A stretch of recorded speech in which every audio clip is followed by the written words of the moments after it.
Alors aujourd'hui, qu'en est-il de cette visibilité à l'intérieur du dispositif numérique? Est-ce que, par exemple, on pourrait imaginer de faire tenir en une seule image, en une sorte de tableau, toute la chaîne des processus, des opérations, des actions, des acteurs et des objets qui conduisent à l'affichage du texte sur un écran d'ordinateur? En théorie, ça devrait être possible, mais en réalité, la fabrique du texte numérique est infiniment plus complexe, d'une part, et la reconstitution de ces différentes étapes est particulièrement difficile, pour plusieurs raisons, mais il y a des strates de différentes natures, ça c'est un premier point, et ça rend du coup le récit, la mise en scène de cette écriture numérique extraordinairement difficile en fait.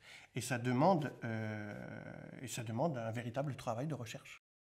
Alors, pour ce qui est des acteurs traditionnels, l'auteur, le lecteur, l'imprimeur, l'éditeur, ils sont dans le numérique complètement recomposés et les mêmes mots ne recouvrent pas nécessairement les mêmes réalités.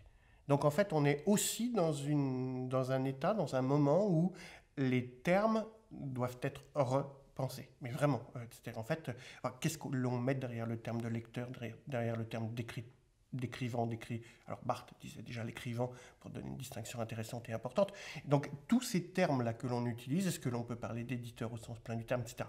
Tous ces termes-là doivent être repensés, réanalysés de manière précise, parce qu'ils n'ont plus la même signification. Ils ne répondent plus, en fait, aux mêmes situations. Les nouveaux acteurs sont innombrables. Ils appartiennent en plus à des sphères, à des corps de métier qui n'existaient pas jusqu'alors et qui n'avaient pas intégré la chaîne de production, d'élaboration, de diffusion du texte et de l'écrit. Il suffit de penser aux informaticiens, pour les premiers, les programmeurs, les designers, les webmestres, etc. Tous ces corps de métier sont des corps de métier qui se sont insérés dans la chaîne de production, de diffusion, d'élaboration du texte et de l'écriture. Ces corps de métier appartiennent à des cultures radicalement distinctes. Et donc, on se trouve devant quelque chose qui est complètement discontinu. Donc ça, les acteurs ne sont pas des acteurs appartenant à une sphère j'allais dire culturelle, économique, sociale, homogène. C'est une disparate totale. Parallèlement à cette, entre guillemets, chaîne humaine, en quelque sorte, il y a une série de strates techniques. Elles peuvent, en théorie, être constituées. Et pour répondre clairement à votre question, mais nous nous heurtons très, très rapidement à des questions de complexité, d'imbrication des couches, et surtout à des questions de brevets et à des questions de propriété industrielle. C'est-à-dire qu'en fait, notre écriture contemporaine a une dimension singulièrement différente parce que le monde privé, le monde marchand, a intégré sa chaîne de production au sens plein du terme. Et donc nous sommes dans quelque chose d'assez particulier. Ces éléments liés à la propriété industrielle, aux brevets, etc., nous interdisent la reconstitution de la chaîne complète du processus de production de l'écriture. Et donc là, on est sur un vrai problème. Autrement dit, dans les médias informatisés, le secret s'interpose, la logique économique et industrielle opacifie en quelque sorte cette fameuse traçabilité dont on parlait tout à l'heure, traçabilité de l'écriture.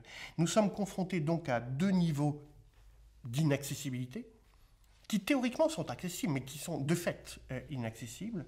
Dans l'organisation humaine, c'est l'opacité relative à la multiplicité des acteurs qui entrent dans la configuration de la machine, dans un premier temps. Et puis, dans le dispositif technique à proprement parler, c'est le secret qui protège les brevets. Et donc, on pourrait voir ce blocage au moins sous deux aspects, d'ordre sociologique et marchand, dans un premier temps. Et alors, il y a une autre raison d'importance, qui est d'un autre ordre, qui est d'un ordre phénoménologique cette fois-ci. À l'écran, lorsque le texte apparaît, tout le reste disparaît. C'est qu'en fait, je suis accaparé par cette image du texte et tout le reste disparaît. Nous sommes en permanence confrontés à un jeu de cache-cache qui est lié à la prétention du dispositif qui s'assigne comme objectif principal de pouvoir tout dire. On n'a qu'à penser à la mythologie d'Internet, notamment présentée par la publicité ou les industriels. On peut tout dire. Tout l'univers doit être disponible à l'écran. Mais ça pose une difficulté énorme. Il faut un ensemble d'outils pour pouvoir avoir accès à ces informations, un ensemble d'outils qui ne peuvent pas tenir sur une seule surface d'écran. Alors on a recours à des subterfuges et on cache une partie de l'information, notamment les informations opératoires. C'est-à-dire que pour avoir accès à un certain type d'information, eh bien on a intégré qu'il nous faut accéder à tel type de niveau d'arborescence, etc., etc. Donc en fait là on est sur quelque chose d'éminemment intéressant, sur lequel je ne reviendrai pas pour l'instant, qui est en fait une délégation de la mémoire.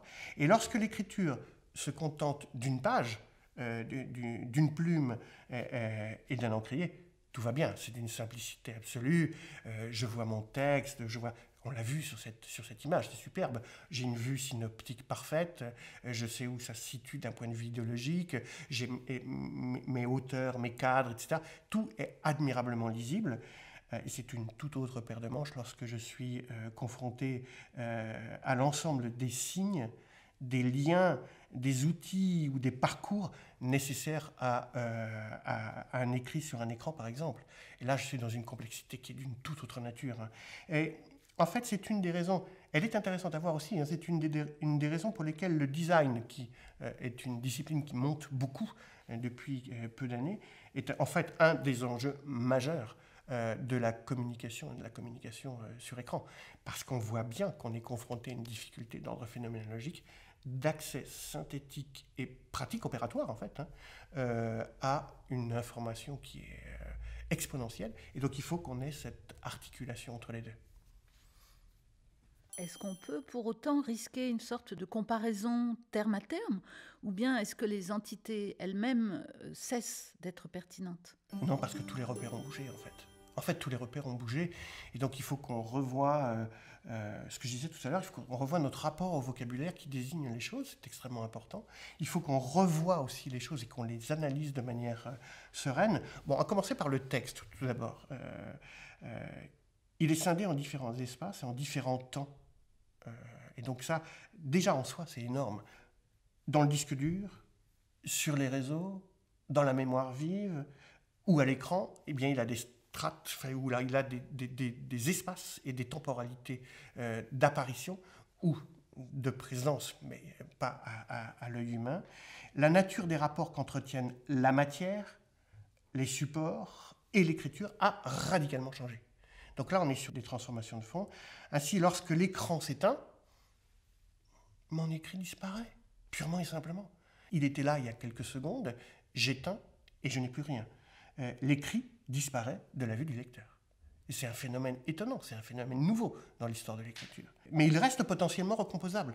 C'est-à-dire qu'avec la mémoire et les processus techniques, je peux le faire réapparaître. Et donc là, il y a un rapport de visibilité, d'illisibilité et d'apparition, de disparition qui est fondamentalement nouveau dans le processus d'écriture.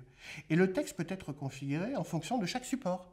Si j'ai un écran de travail, par exemple, relativement grand, je n'ai pas du tout le même espace du texte que si je suis sur un smartphone ou sur un écran dans la rue, etc. Ou si je vois un texte affiché dans la rue pour une information municipale, par exemple. Je suis dans des rapports d'écran, donc des rapports d'espace et de lecture qui sont radicalement différents pour le même texte, on s'entend. Pour le même texte. Est-ce vraiment le même texte ? Ça, c'est une vraie question. Et je voudrais insister sur le fait que la localisation du texte et du lecteur ne sont plus corrélées. C'est qu'en fait, j'ai des lieux de lecture qui ne sont plus liés à mon même lecteur. L'usager, ensuite. C'est devenu un lecteur, un scripteur. Est-ce qu'on doit tirer écrivain, un scripteur en tout cas, un écrivain, un éditeur, un diffuseur, et il a accumulé, il assume presque toutes les tâches de la production dont on a parlé, et cela grâce à un intermédiaire qui s'est glissé dans les processus d'écriture.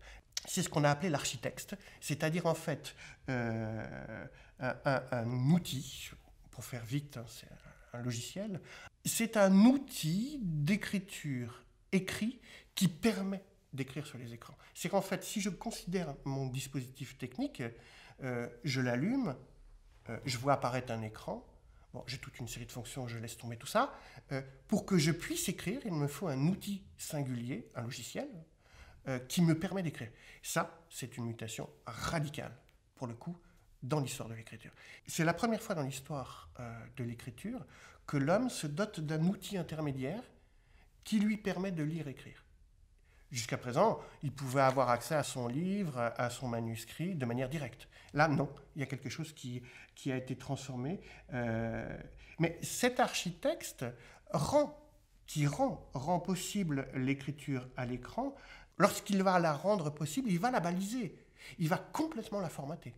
C'est qu'en fait, il va imposer au scripteur, lecteur, l'usager, il va lui imposer un modèle de communication, un modèle d'écriture, un modèle de réception, un modèle de diffusion, etc. etc. C'est qu'en fait, là, j'entre dans une sphère qui est d'une toute autre nature, où l'industrie met les deux pieds dans ma pratique d'écriture. Donc on est dans effectivement une situation qui est complètement différente.